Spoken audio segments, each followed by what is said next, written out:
Bonjour et bienvenue dans notre émission Je prends ma vie en main grâce à l'hypnose. J'ai aujourd'hui le plaisir d'avoir mon ami Albert Elkrief. Albert, bonjour. Bonjour Chloé. Alors Albert, tu es un ami de très longue date, on se connaît depuis très longtemps, avant même que j'habite à Anguin d'ailleurs, parce que je t'avais rencontré lors d'une fête, une soirée à Anvers, en Belgique, où tu étais venu pour chanter, parce que tu es également chanteur, animateur et tu es enseignant. Mais là, dans cette émission, on va parler d'une autre facette de toi, la facette thérapeute, la facette thérapeute conjugale et familiale.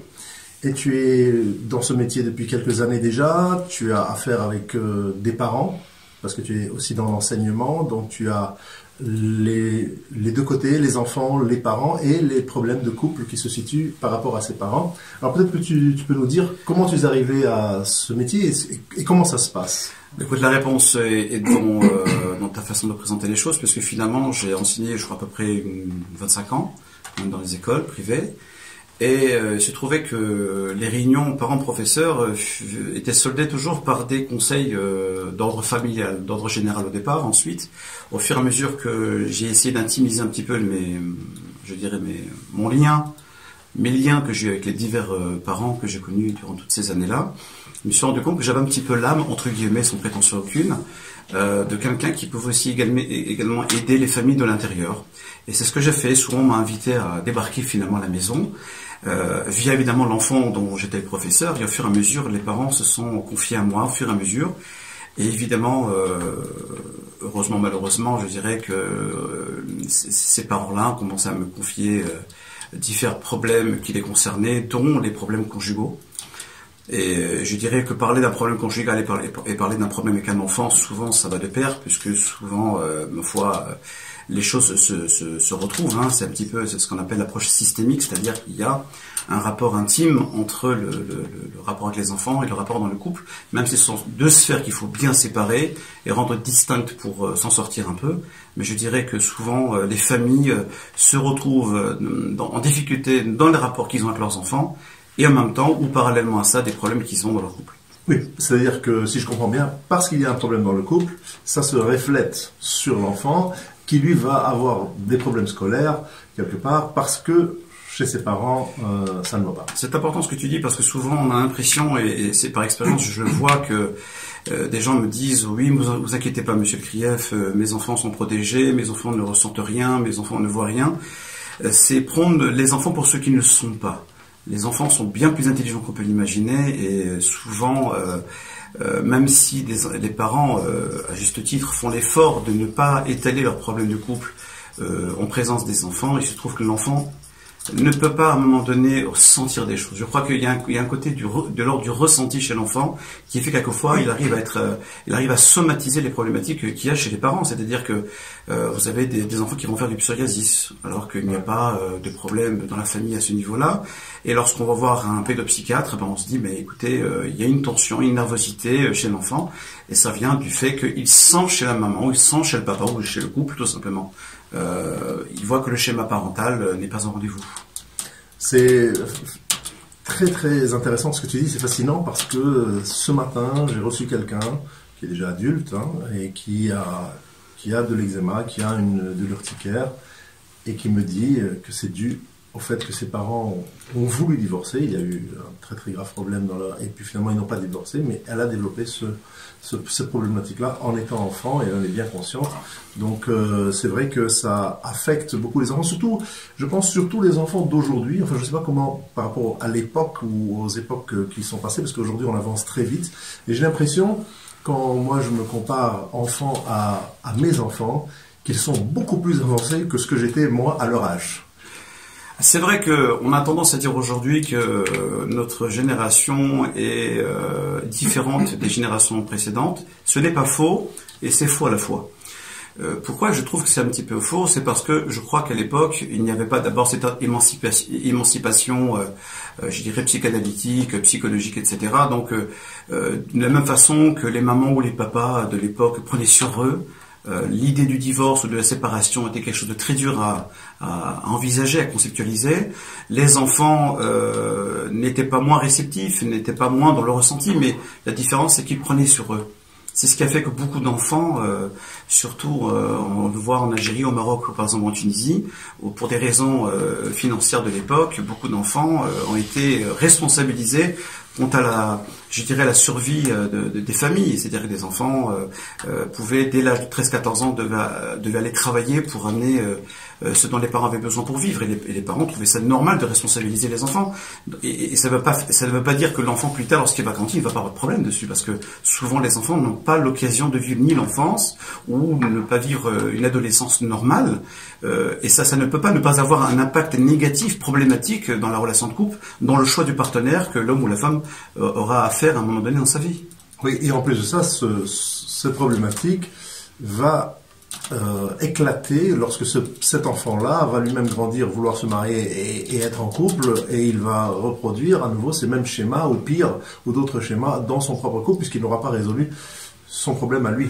Ben écoutez, là tu mets le doigt sur un petit peu l'approche thérapeutique que j'ai. Effectivement, c'est que pour aider les couples généralement, évidemment qui sont l'un et l'autre dans le couple partie prenante d'une thérapie conjugale, dans ce processus thérapeutique, dans cette confiance, dans cette relation triangulaire, je travaille beaucoup aussi à la fois sur l'individualisme, c'est-à-dire que je travaille sur l'histoire de vie. Il est important pour moi, pour aider l'un et l'autre, de travailler sur l'histoire de vie. Quand on parle de l'histoire de vie, c'est depuis la vie intra-utérine jusqu'à la rencontre amoureuse, et on voit à travers ce parcours de vie qui a été fait, il est jalonné de choses heureuses, de choses qui le sont bien moins, et il ne s'agit pas de rentrer dans le pathos, mais il est très important d'avoir un regard effectivement sur son histoire personnelle, et donc comprendre les tenants aboutissants, et surtout quelles sont les relations qu'il y a avec le présent et dans ma relation à l'autre en général, pas seulement dans la relation amoureuse, mais dans la relation avec son voisin, avec son patron, avec sa famille en règle générale, avec ses enfants. On ne peut pas considérer que l'enfance est heureuse pour tout le monde. Il y a des blessures de l'enfance, il y a un passé quelquefois qui s'avère difficile, et souvent on ne veut pas trop le regarder. Je crois qu'à un moment donné c'est très important il y a Kierkegaard qui disait d'ailleurs que si on veut comprendre son passé, il faut regarder en arrière, et si on veut vivre sa vie, il faut regarder en avant, il faut regarder devant. Alors, le coaching, c'est ce qui permet de regarder devant, mais je pense qu'avant de faire du coaching, moi j'entends beaucoup parler du coaching love, j'anticipe un peu sur ce que je vois autour de moi. Je suis très pour le coaching, sauf que le coaching se fait beaucoup mieux lorsqu'une personne d'abord est claire dans sa tête et comprend qui elle est, et l'histoire de vie est pour moi incontournable.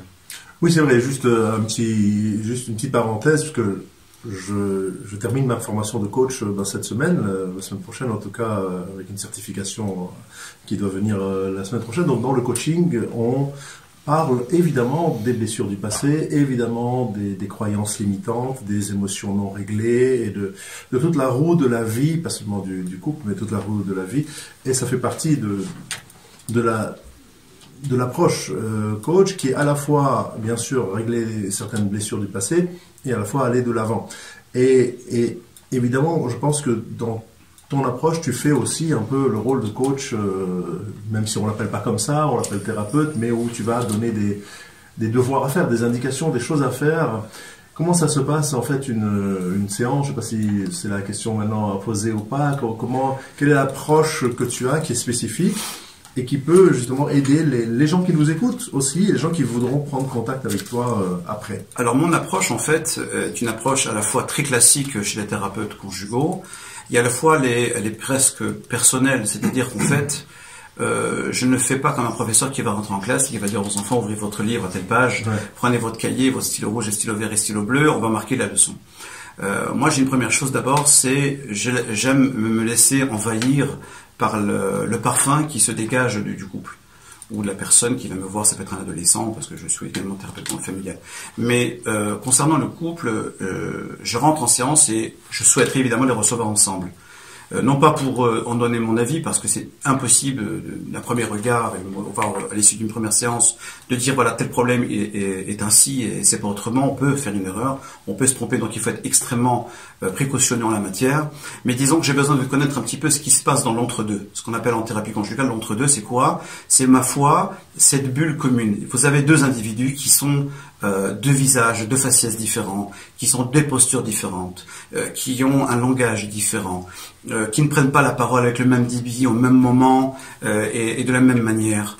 Vous voyez, donc il y a chez un couple qui est en difficulté, qui est en crise conjugale, à travers ces dysfonctionnements que moi je constate déjà de visu, je vois un petit peu ce qui se passe dans l'entre-deux. Et c'est cet entre-deux-là, c'est-à-dire en fait je ne vois ni l'un ni l'autre, je regarde l'altérité, je regarde la relation, et là je me laisse envahir et je me fie un petit peu d'abord à mon ressenti personnel, parce qu'un thérapeute d'abord c'est un être humain. Oui. On n'est pas là à faire de la technique, on n'est pas là pour débarquer avec des outils, dire moi le thérapeute, moi j'ai des outils, moi j'ai la solution. La solution, le thérapeute n'en a aucune. Il faut savoir que ceux qui prétendraient cela, à mon avis, ça pose problème. Non, un thérapeute n'a pas de solution. Un thérapeute est là pour faire émerger des solutions qui ne sont que chez le couple. Donc on ne peut pas se mettre à la place du couple. Par contre, il va de soi que le thérapeute se doit être d'instaurer une relation d'abord de confiance, pour que tout peut être dit sans tabou. Alors aussi, évidemment, il y a une manière d'amener les choses, mais surtout cette confiance va permettre au thérapeute, au fur et à mesure des séances qui vont se faire, qui vont être prédéterminées avec le professionnel, va permettre effectivement qu'il y ait une relation qui va indexer la problématique et surtout, comme dirait un de mes maîtres, Rabbi Clement Chetrit, qui est un grand maître en matière de paix conjugale, dire qu'il ne faut pas se tromper d'analyse. C'est-à-dire que vous avez une multitude de problématiques qui peuvent être énoncées en première séance. Souvent, on s'agresse beaucoup aussi. On s'agresse beaucoup, on se jette des marmites et des assiettes sur la tête. C'est une façon de parler, mais on n'en est pas loin. Et du fond, il y a des fois même, j'ai dû être confronté à une violence claire, de visu, voilà, en face de moi. Donc, il faut pouvoir, évidemment, déterminer un cadre. Mais le cadre n'est pas déterminable en première séance. Encore une fois, la première séance permet de rencontrer le couple pour voir un petit peu quel est l'état du chantier du couple. Au fur et à mesure, je mets le cadre et je dis voilà comment il faut travailler. Ensuite, j'énonce effectivement mon approche, j'explique qui je suis d'abord et les remercie de m'avoir contacté. Donc déjà, je pense que c'est un gage de confiance. Et ensuite, j'explique de manière très précise, avec un cadre bien précis, en quoi consisteront les séances et vers quoi nous allons nous orienter, de manière à ce que, à un moment donné, le couple comprenne qu'on ne peut pas d'un coup de baguette magique trouver des solutions. Il faut à un moment donné ce maître-là dont j'ai dit le nom tout à l'heure disait une phrase qui pour moi a percuté très violemment un jour dans ma tête. Il dit souvent que le temps qu'il faut pour déconstruire ou détruire un couple, c'est le temps qu'il faudra aussi pour le reconstruire. Je crois qu'il y a aussi une certaine réalité à laquelle il faut faire face, c'est-à-dire que on ne peut pas régler vite les choses. Alors souvent, vous avez des conseillers, enfin des âmes qui conseillent, qui donnent des petits conseils à droite et à gauche, etc. Mais c'est pas de la thérapie dans le sens, nous ce qu'on veut, nous les thérapeutes, je pense qu'on est tous d'accord là-dessus, c'est qu'on veut que le couple s'en sorte, trouve des moyens et qu'il ait des outils entre les mains pour pouvoir s'en sortir concrètement. Et on ne peut pas s'en sortir d'abord si on n'est pas dans cette relation à la fois respectueuse et d'empathie. C'est-à-dire que moi, je me laisse envahir par les personnalités respectives. C'est-à-dire j'ai besoin de savoir à qui j'ai affaire. Et en même temps, je me révèle et je me dévoile tel que je suis naturellement. Je n'ai pas de masque. Et par contre, je leur demanderai et je les aiderai au fur et à mesure des séances de faire tomber les masques, parce que nous avons tous, et tu le sais bien, c'est pas un hypnothérapeute que je vais l'apprendre, nous avons tous des mécanismes de défense.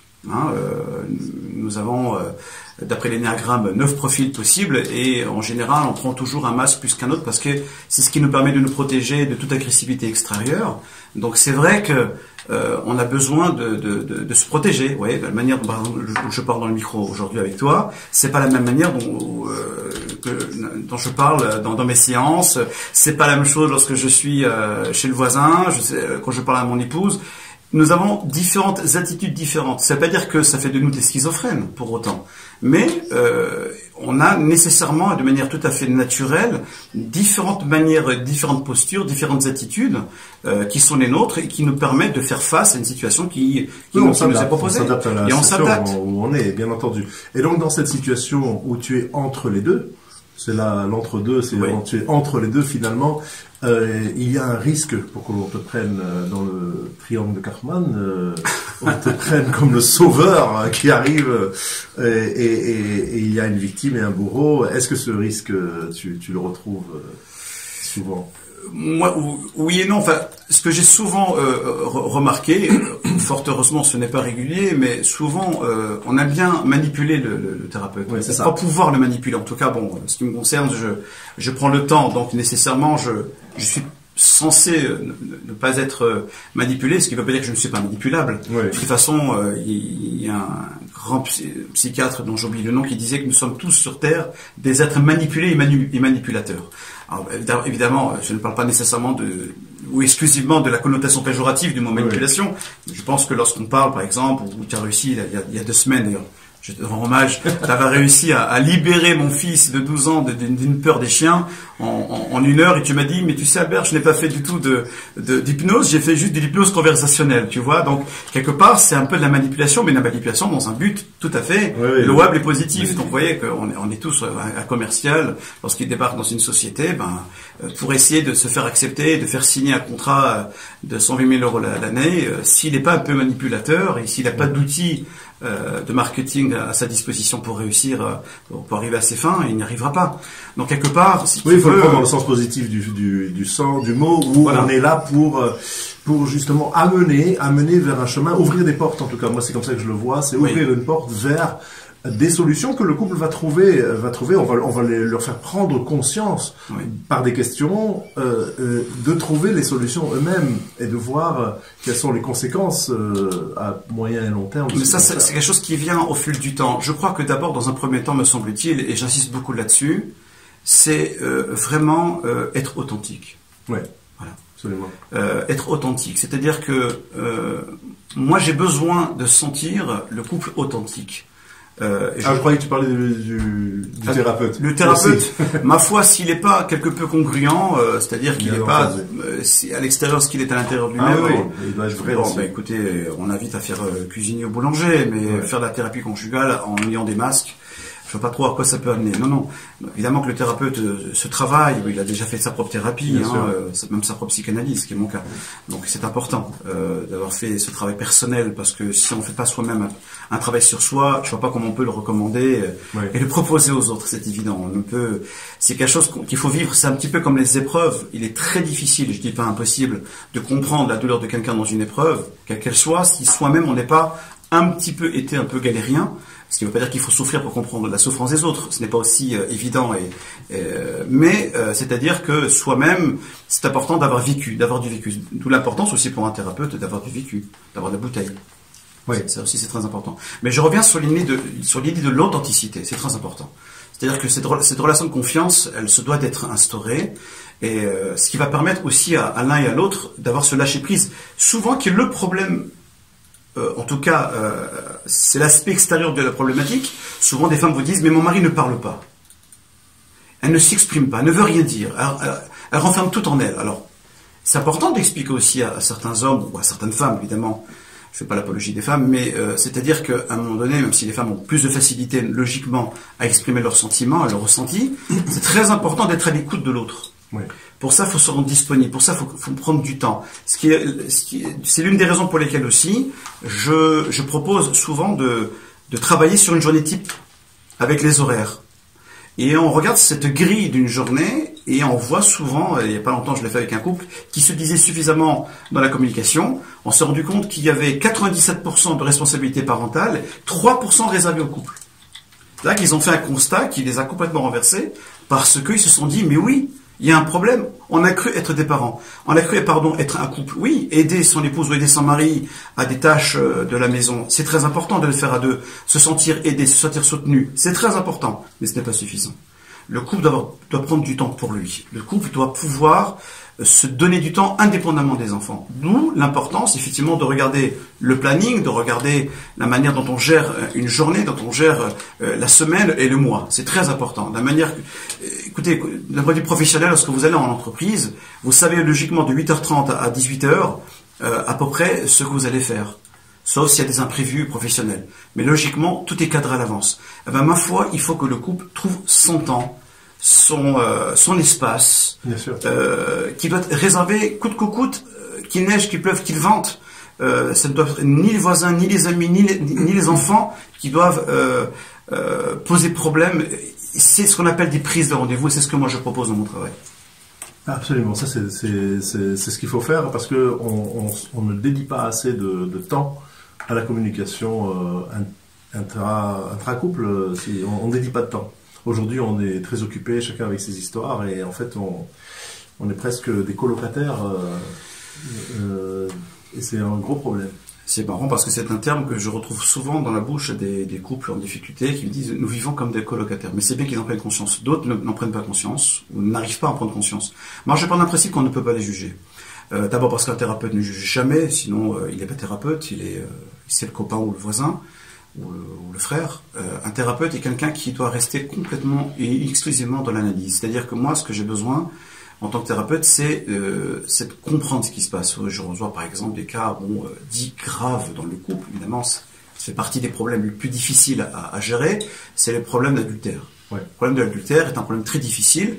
Et je suis content, d'une certaine manière, d'avoir réussi très récemment aider 3 couples où l'adultère était existante, avéré ou pas, alors qu'ils étaient au bord du divorce. C'est parce que j'ai tout simplement quelque part favoriser une compréhension chez l'un et l'autre qu'on n'y arrive pas par hasard. Ce qui ne veut pas dire que on justifie l'adultère, peu importe, il ne s'agit pas de parler de ça.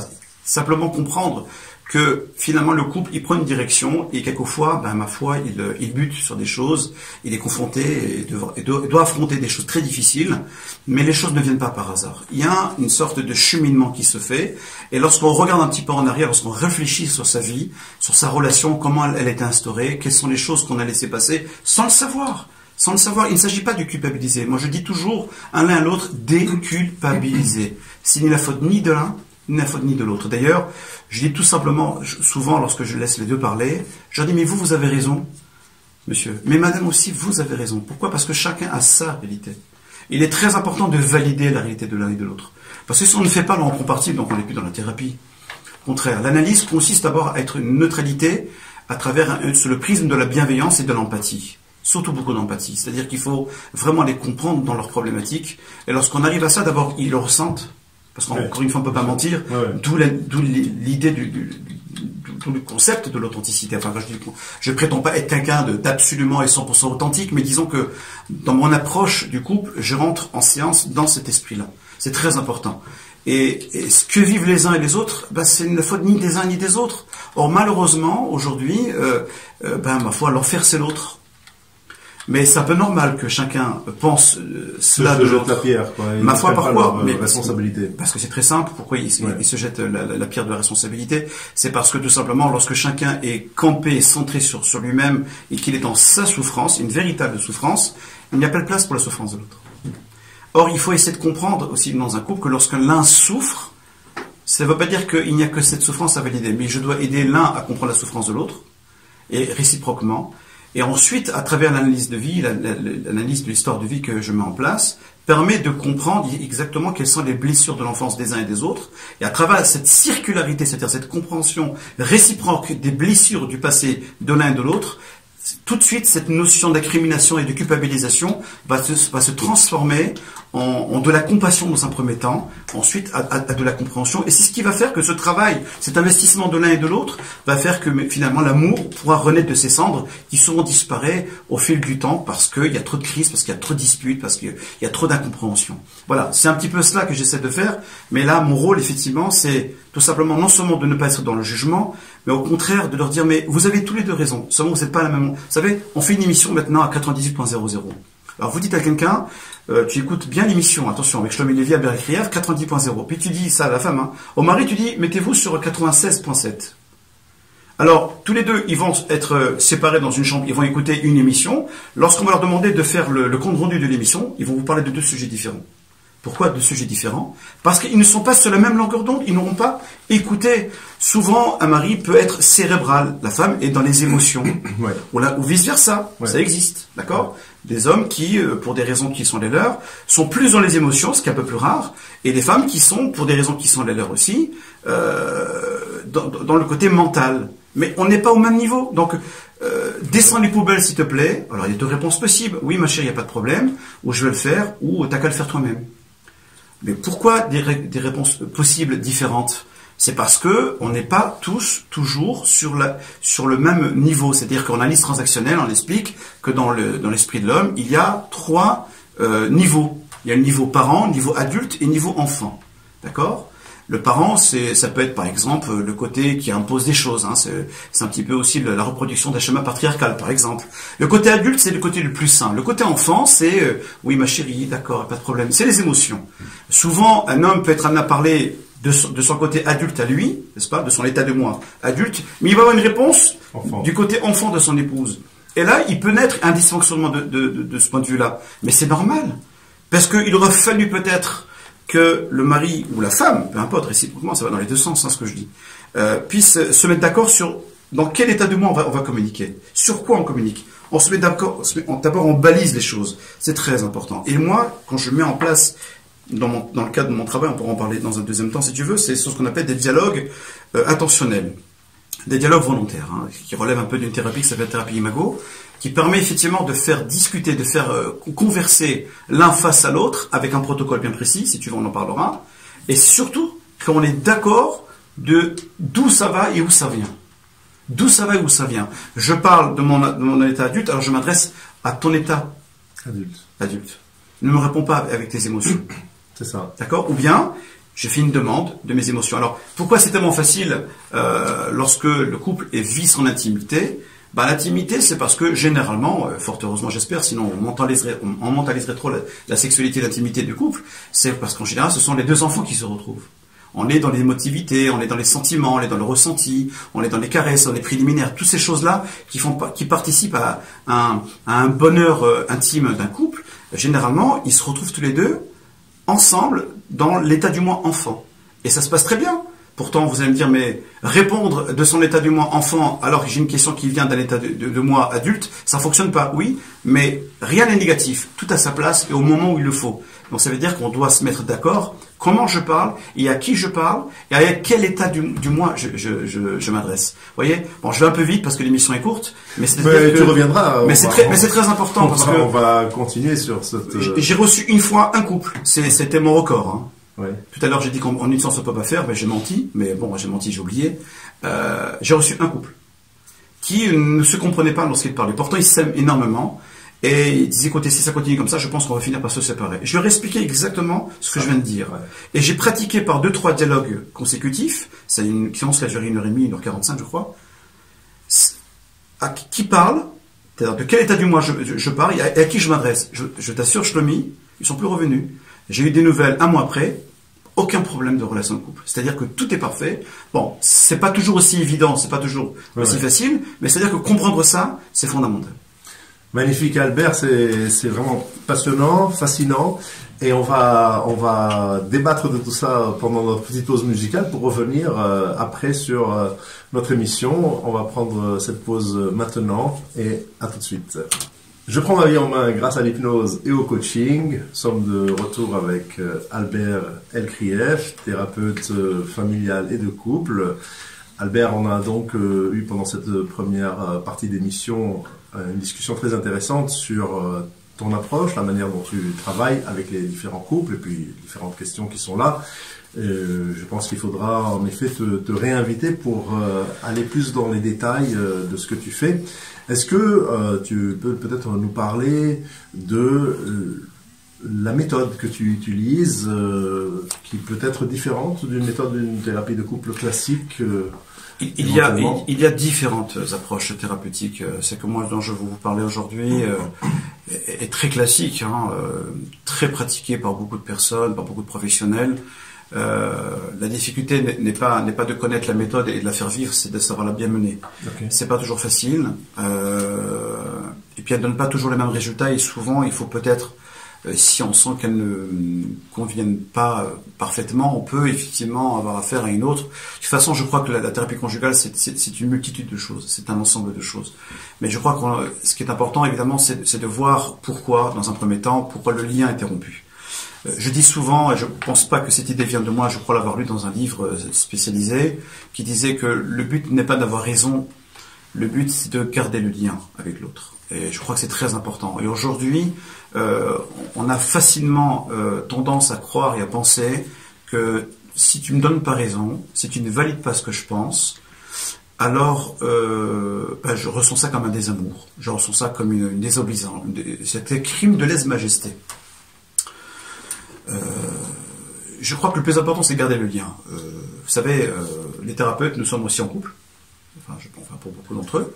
Donc nous avons aussi des vies de couple, nous avons des vies comme tout le monde, et on n'est pas non plus toujours d'accord avec l'autre. Ouais. On n'a pas toujours nos épouses d'accord avec nous, et puis réciproquement. Ce qui ne veut pas dire pour autant qu'on rompt le lien. Le lien doit toujours rester vivant. On ne doit pas le faire mourir. Ça, c'est une chose. C'est pour ça que, à l'issue effectivement de cette analyse de vie que je fais au travers des histoires de vie individuelles, où je fais circuler cette compréhension de l'histoire de l'un et de l'autre, qui permet effectivement d'avoir beaucoup plus de bienveillance, si tu veux, hein, l'un vis-à-vis de l'autre. Alors à ce moment-là, je les sens bien cuits, je les sens bien prêts à apprendre à communiquer. Moi, ça me fait rire parce que il n'y a pas très longtemps, j'avais reçu dans mon cabinet un expert en communication.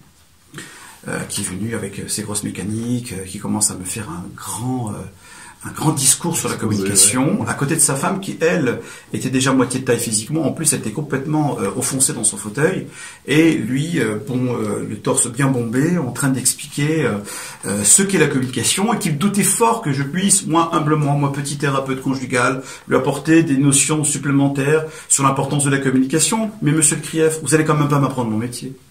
Je me dis, écoutez, je n'ai rien à vous apprendre, je suis juste un révélateur de potentialité. Ah, ça me fait plaisir. Alors, à partir de là, on peut commencer à discuter. Donc j'ai un petit peu redoré son blason et rassuré son ego, parce que souvent c'est l'ego qui pose problème dans la relation de couple, évidemment, de l'un ou de l'autre. Et à ce moment-là, j'ai vu que sur 1h30, j'ai dû prendre 10-12 minutes, il a pris 95% du temps à parler, sa femme a juste dit « oui, je pense ». Oui, je ne pense pas. Enfin, je ne sais pas exactement ce qu'elle a pu dire. Et juste avant de partir, j'ai fait exprès de terminer la séance pour après un rendez-vous qui a été pris dans un second temps. Alors que la porte était entrouverte, j'ai dit mais j'ai juste une petite question à vous poser, monsieur. Dans la technique de communication que vous avez, n'y a-t-il pas une répartition un peu égalitaire au niveau de droit de la parole?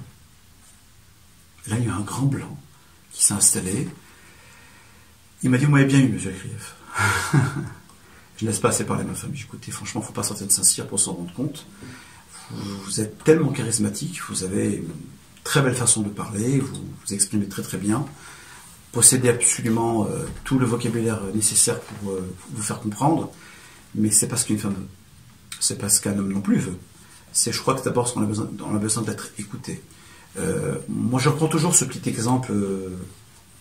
je veux dire religieux, parce que bon, on le sait dans la communauté que je suis quelqu'un je suis pratiquant, et il est rapporté dans la Torah que lorsque Dieu a voulu se révéler à l'humanité pour remettre les 10 commandements, le décalogue, il y a une explication très bizarre qui dit qu'au moment où il a voulu se révéler à l'humanité, la nature était suspendue tel un tableau, le vol des oiseaux était suspendu, il n'y avait même pas on était dans le désert, le vent ne soufflait même plus, tout était...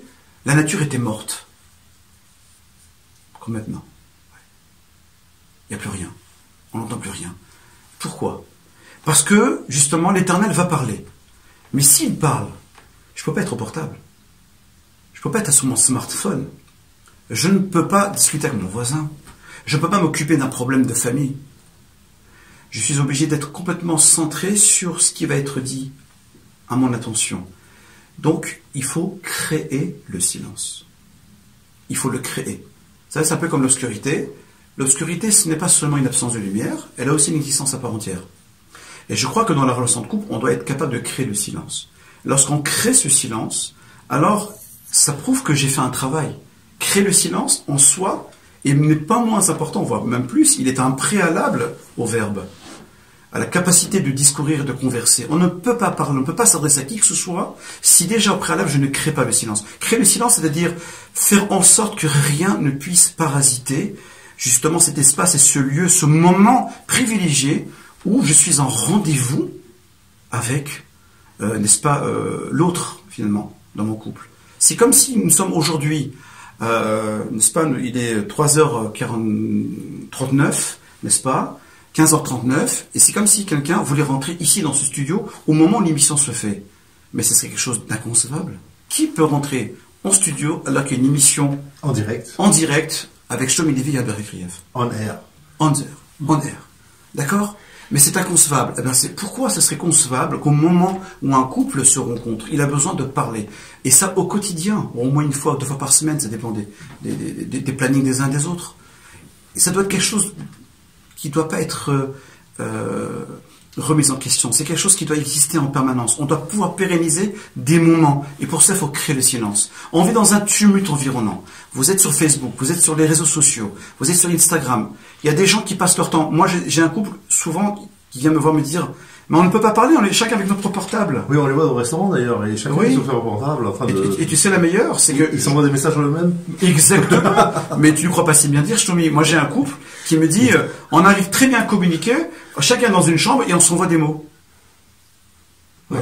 J'ai écouté, c'est un bon début, parce qu'au moins vous prenez le temps d'écrire l'un à l'autre. Ouais. Mais ce n'est pas suffisant, parce que rien ne peut remplacer le contact direct. Vous savez, quand on parle, quand on est dans la communication, qu'est-ce qui est important? Ouais.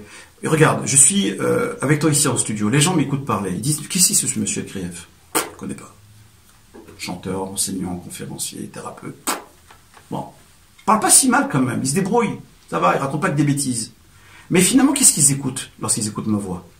Ils sont en train de se poser la question, est-ce qu'il est à la hauteur de ce qu'il raconte? Est-ce que c'est un vrai professionnel ou c'est un charlatan? Est-ce que c'est quelqu'un qui a d'expérience ou il se fait passer pour quelqu'un qui a d'expérience?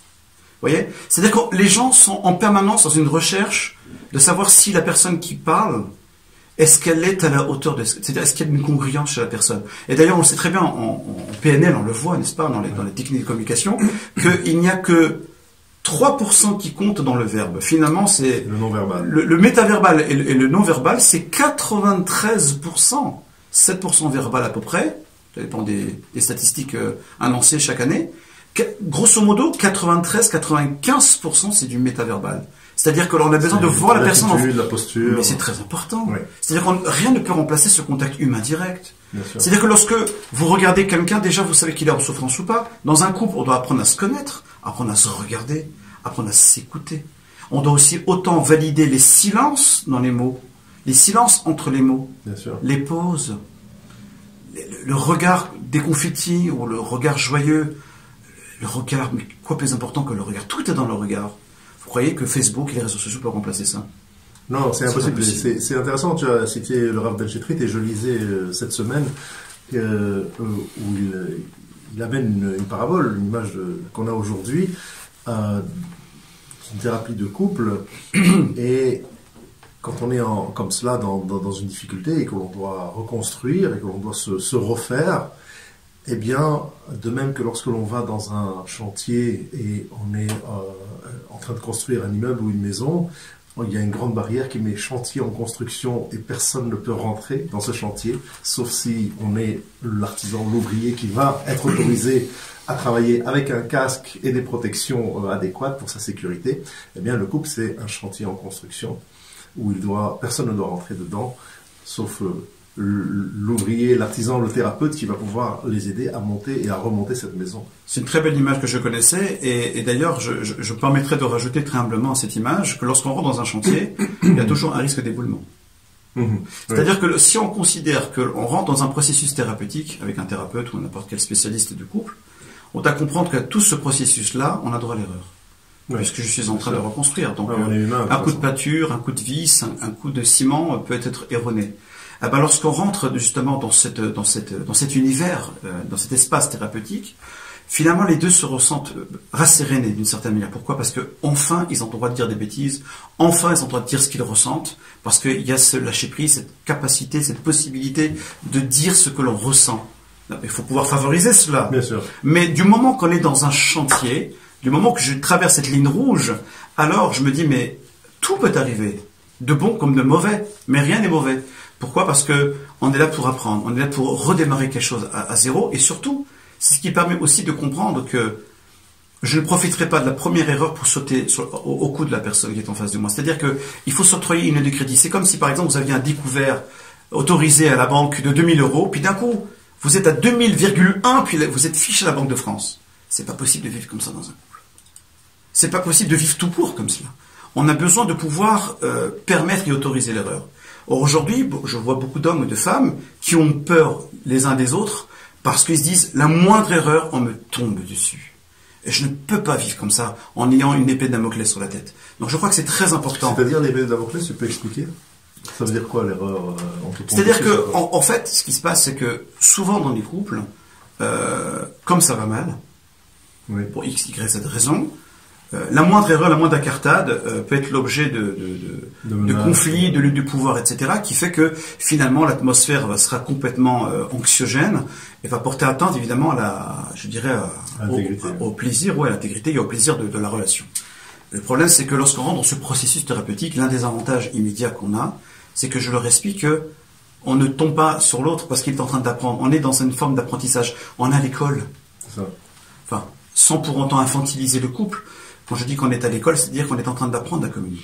Vous voyez, cet expert en communication dont j'ai parlé tout à l'heure, est venu me voir en 2e, 3e séance en me disant, je veux apprendre à communiquer avec ma femme. Tout ce que j'ai pu apprendre à l'école et tout ce que je peux enseigner aujourd'hui, c'est pas ça. Oui, on peut faire un transfert de compétences, évidemment, de toutes ces notions, de tous ces outils-là importants dans la relation de couple, mais je me rends compte que mes émotions me dépassent. Les enjeux sont pas les mêmes. Évidemment, vous êtes en face d'un public dont vous fichez complètement. Soyons sincères, soyons authentiques, soyons honnêtes. Mais quand vous parlez à votre femme, vous parlez de votre moitié, votre compagne, votre partenaire, peu importe, mariage ou pas. Celle que vous aimez, celui que vous aimez. Nécessairement, il y a un enjeu qui s'appelle l'enjeu des émotions. Or, lorsqu'on touche aux émotions, on touche à quelque chose qui est beaucoup plus profond. C'est-à-dire qu'en fait, il y a quelque chose qui relève des blessures du passé. Encore une fois, on revient à cette notion des blessures de l'enfance, qui, si elles ne sont pas comprises, elles ne sont pas validées, elles ne sont pas pensées, PAN, à ce moment-là, elles auront tôt ou tard un impact très difficile. Et c'est ce qui va faire qu'on va être formaté dans une forme d'hyperréactivité dans la relation avec l'autre. Et on ne comprend pas pourquoi. Souvent, des gens me disent, mais expliquez-moi, monsieur Cré, pourquoi je réagis comme ça? Vous voyez, une fois, je ne te connaissais pas à l'époque en tant qu'hypnothérapeute, mais ça fait quelques années. Une fois, j'avais un homme qui rentre dans le cabinet qui me dit, écoutez, chaque fois que j'essaie d'expliquer une chose à ma femme et qu'elle ne comprend pas, elle étouffe, elle a une sorte d'étouffement. Elle est en apnée. Elle étouffe. Alors, je l'ai pris à part lors d'une séance et j'ai vu qu'effectivement, quoi que je dise, elle était dans une forme d'apnée. Je dis, c'est pas possible. Je l'ai envoyé à l'époque chez une hypnothérapeute, parce que je crois beaucoup à l'hypnothérapie personnellement. Et il s'avère qu'à l'issue de cette séance, c'est une femme qui, en fait, lorsqu'elle était jeune fille, avait assisté à plus qu'une lutte de pouvoir entre son père et sa mère, quelque chose de très violent. Et puis d'un coup, elle était dans les escaliers. Elle est tombée des escaliers et je ne sais pas comment elle s'est arrangée pour finalement se retrouver en manque d'air. Ouais. Donc il y a une relation entre le conflit et cette apnée-là. Ouais. Donc ce qui fait que plus tard, elle a enregistré le fait que du moment où on n'est pas d'accord, du moment où le ton lève, du moment où on est un peu dans une forme de conflit de lutte de pouvoir, il y a un étouffement immédiat. Donc il fallait travailler d'un point de vue hypnothérapeutique pour essayer de l'en sortir. C'est tout bête. C'est quelque chose qui ne relève pas de la thérapie conjugale, mais il a fallu justement ce rendez-vous thérapeutique conjugal pour déceler le problème et pouvoir proposer aussi, je dirais, une solution alternative, parce que un thérapeute ne peut pas tout faire. Il travaille dans une certaine direction, mais il n'a pas, il n'est pas le bon Dieu, il n'a pas une baguette magique. Donc c'est pour ça que vous avez différentes choses comme l'hypnothérapie, comme le neurofeedback, la kinésiologie. Enfin, il existe aujourd'hui un panel de solutions, ou bien la psychothérapie. Ça c'est très important aussi, les psychothérapeutes là, ou les psychanalystes. Enfin bon, on va pas parler de tout ça aujourd'hui, mais ça veut dire qu'aujourd'hui il y a nécessité de comprendre que il y a un travail à faire, il faut aller au bout de ce travail-là. Et ça, je crois qu'on ne peut pas en départir. Oui, en effet, et puis une question me vient à l'esprit, quand on doit aller au bout de ce travail-là, et tu parlais du chantier, est-ce que parfois la solution, c'est qu'il n'y a pas de solution, c'est la séparation, c'est le divorce. Est-ce que toi, quand tu le vois, est-ce que c'est ce que tu conseilles, préconises, ou c'est la seule ouverture possible? Ça peut arriver. Oui, bien sûr. Est-ce que ça t'est arrivé Écoute, oui, ça m'est arrivé peut-être à 2 reprises, mais ça n'a pas été nécessairement soldé par un divorce, c'était soldé par le fait que j'ai décidé d'arrêter. On est quand même maître de ces séances. Une personne qui me parlait beaucoup de son mari à sa manière, et le mari également, et puis à un moment donné, je les ai rencontrés tous les deux parce qu'ils se sont vus très tardivement. Ils n'ont pas voulu se voir tout de suite, enfin elle ne voulait pas du tout voir son mari, chose que j'ai tout à fait respectée, parce que moi je respecte tout, je valide tout, il n'y a pas de problème, on ne peut pas forcer les choses, chacun doit être partie prenante dans cette démarche-là. Et il est vrai que lorsque je les ai reçus ensemble, c'est parti dans tous les sens. Donc elle n'a pas voulu du tout, même entendre son mari, si ce n'est que de vomir en sa présence, et elle m'a bien confirmé qu'elle ne voulait plus en entendre parler. Donc c'est pour ça que effectivement j'ai décidé d'arrêter les séances, si ce n'est que si elle voulait me voir individuellement, mais oui. Par rapport à la thérapie de couple, c'est une perte de temps, c'est une perte d'argent, ça n'a aucun intérêt. Ouais. C'est-à-dire que pour une thérapie de couple, il faut être encore une fois, tous les deux synchro sur le but. Complètement, être en accord total pour s'en sortir ensemble. Si l'un ou l'autre, pour des raisons que je respecte absolument, ne désire pas, là s'arrête mon travail. Je ne vais pas continuer à moins que, et ça a été aussi le cas pour l'un des couples en question, de continuer un travail personnel. Un travail sur les émotions, un travail sur tout ce qui relève de la construction personnelle. Ok, je comprends bien l'approche en effet. Et lorsque tu vas rentrer dans l'enfance, tu le fais séparément avec les gens? Obligatoirement. L'histoire de vie est personnelle. Elle n'est pas... Même si le mari connaît bien sa femme et vice-versa. J'ai rencontré des gens qui se connaissaient depuis l'âge de 7 ans. Ouais. Les familles se rencontraient. Ils ont vécu dans le même village au Maroc. Sont des gens qui se côtoyaient, les familles se connaissaient parfaitement selon les dires. Et à l'issue de ce travail, c'est un couple que je ne suis pas aujourd'hui, ils s'en sortent très bien aujourd'hui seuls, sans moi, et c'est ce que je souhaite d'ailleurs. Ils se sont rendus compte qu'ils ne se connaissaient pas du tout. Il y avait une méconnaissance absolue. C'est-à-dire qu'il y a la partie visible de l'iceberg, mais on ne sait pas ce qui se passe en dessous. N'est-ce pas? Parce que il y a ce qu'on voit, il y a ce qu'on ne sait pas, ce que l'autre ressent, ce que l'autre pense réellement. Ça, c'est très important. D'ailleurs, le travail que je fais à travers le dialogue intentionnel, ce dialogue volontaire, c'est que la première étape s'appelle miroir. C'est-à-dire, miroir, c'est quoi? Miroir, c'est je parle et tu répètes. Je suis ton miroir. Tu dis un mot, je le répète. Indépendamment de mes émotions, même si je ne valide pas intellectuellement parlant, je ne suis pas d'accord avec ce que tu viens de dire, je ne le dis pas. Et la personne qui parle, dans cette étape, première étape qui est le miroir, parle avec le je. C'est-à-dire qu'il parle de lui, il ne parle pas de l'autre. On ne parle plus de l'autre, on parle de soi. Donc c'est-à-dire que j'ai besoin que tu m'écoutes. J'ai besoin de ceci, de cela. Et l'autre entend ça comme un appel au secours, mais il ne fait que répéter les besoins de l'autre. Et vice-versa. C'est la première étape. C'est-à-dire apprendre à s'écouter tout simplement. Quel que soit ce qu'on en pense, oui ou non, tu as raison, pas raison, on ne rentre pas dans ces considérations. On rentre uniquement dans la capacité, comme si je vais en mental, je crie et l'écho ne fait que répéter mes termes. Je t'assure, Shlomi, que cette étape-là transcende un couple lorsque c'est bien mené. C'est fondamental. Les gens ne s'écoutent plus. Les gens s'entendent eux-mêmes, ne savent plus écouter l'autre. C'est un vrai souci. Et lorsqu'on rentre, on est pieds et mains dans la thérapie, dans ce processus-là, je t'assure qu'il n'y a pas de raison pourquoi ça ne réussirait pas. Alors, encore une fois, moi, je n'ai pas connu personnellement des divorces. Ceux qui étaient effectivement acculés pratiquement à cette impasse-là, on s'en sortit pour ce qui est de mon expérience personnelle, sauf effectivement les couples dont je t'ai parlé, où j'ai moi-même décidé d'arrêter parce que j'ai senti que l'un ou l'autre, pour des raisons que je respecte, ont décidé de ne pas continuer. Alors, et en règle générale, combien de temps va durer une thérapie et combien de temps un couple doit venir te voir? Évidemment, je comprends que ça dépend beaucoup des problèmes de chacun, mais en général. Pour vraiment sortir d'un problème, je dirais qu'en moyenne, il faut à peu près 7 séances.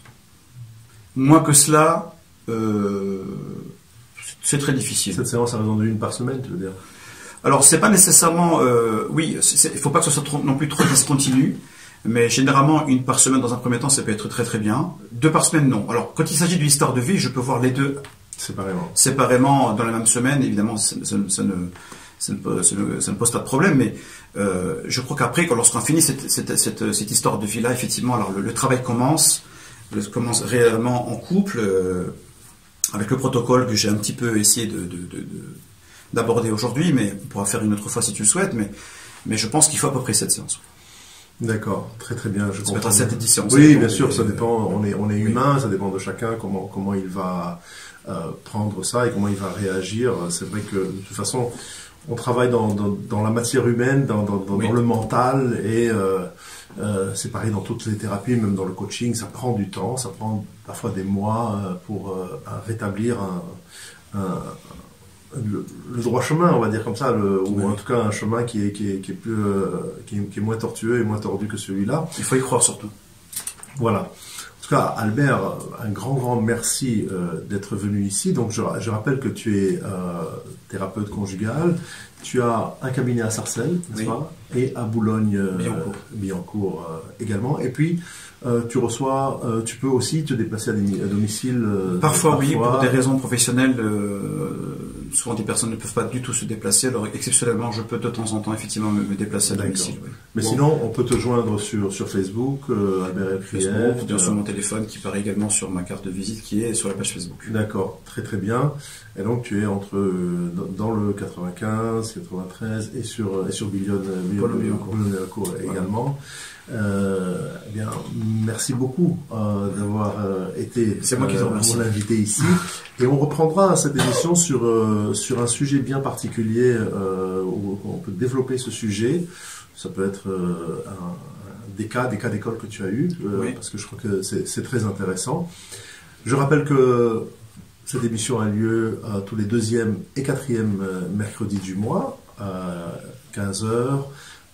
Je prends ma vie en main grâce à l'hypnose et au coaching. On a peu parlé de l'hypnose aujourd'hui, mais ça rentre aussi dans la thérapie, parce que de toute façon, quand on dit hypnose, en fait, on dit fasciner quelqu'un et pouvoir attirer son attention pour qu'il soit à l'écoute. C'est en fait ça, l'hypnose, c'est tout à fait relativement simple. Vous pouvez regarder ces émissions soit en podcast sur la radio, sur Radio Anguin, ou bien sur ma chaîne YouTube, Lève Hypnose, et également vous abonner pour les visionner à votre aise. Je suis joignable sur Anguin-les-Bains, également sur Facebook et sur YouTube Lève Hypnose. Merci beaucoup. Merci à toi. Et à merci bientôt. À tous les auditeurs et auditrices. Et merci à Philippe à la technique. Merci.